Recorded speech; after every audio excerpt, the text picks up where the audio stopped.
めちゃくちゃでかくない？俺スーパーで見つけた時ダイオウグソクムシかと思ったもんね。これ天然有頭エビ暇、読めないな。早速これをこの網で丸焼きにしてかぶりついていきたいと思います。こんなでけえの焼けるのか。それにしてもでかい。俺の手のひらよりでかいです。やばっ、でかすぎじゃね？これでかすぎるやろこれ。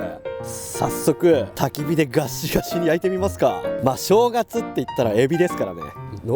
乗るのかこれ。焚き火からはみ出るんだけどこれ大丈夫かな。じゃあこのまましばらく放置して焼けるのを待ちたいと思います。